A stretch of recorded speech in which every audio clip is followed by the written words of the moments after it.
They say a mother's love is eternal, but what happens when your own mother beats you, curses you, locks you away like a demon? What happens when your entire village wants you there before your 18th birthday? This is not a tale to make you smile. This is the story of Adaeze, the God's child of Umuloko, a girl hated for her good deeds, a girl hated by her mother, tortured by the village, and reborn to destroy them all. Adaeze was born on the bloody moon night. Her cry was not soft at all. It echoed like thunder through the hills.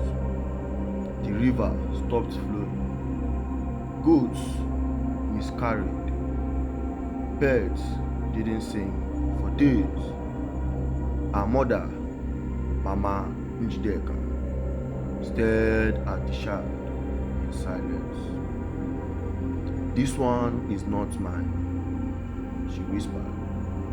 From that day, she refused to breastfeed her, but Adaeze cried from hunger alone. At 5, Adaeze was locked in the goat's shade for days. At 8, she was beaten for speaking in dreams. By 10, she had scars. Not even boys returned from war ever had. Villagers hated her. Children was warned never to touch her shadow. Even old women crossed themselves whenever she passed.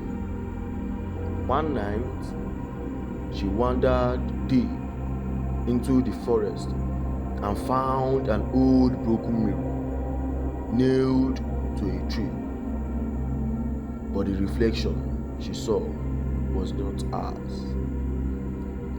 It smiled, it blinked, it spoke without sound.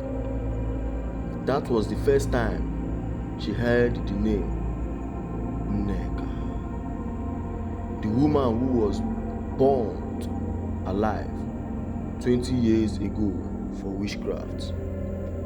The river turned black. The priests in the village began coughing blood. A baby was born without 2 ends. They blamed Adaeze.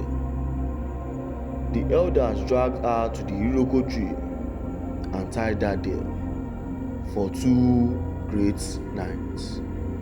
Rain fell, thunder cracked, but she didn't cry. She was changing and becoming more powerful than ever before. On the eve of her 18th birthday, a silence fell upon the village.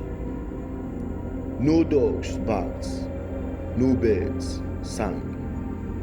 At midnight, Adaeze walked barefoot to the village square.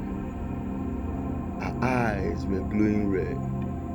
Her voice layered with another. "You burnt my mother. You beat me now. Feel her pains." The tree burst into flames. Njideka screamed, "You are not my daughter." And Adaeze replied, "You are right, I am hers." The next morning, half of the village huts were burnt into ashes. The shrine was split into 2s. Only the kind were spared. Adaeze vanished into the forest without being seen.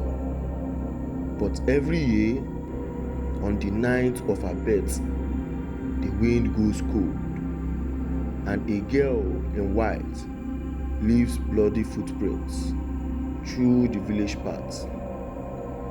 Not all evil wears horns. life you should know. Some evil wears wrappers, some carries shout, and some cries like babies. And sometimes the victim becomes the vengeance. If this story touched you, subscribe for more.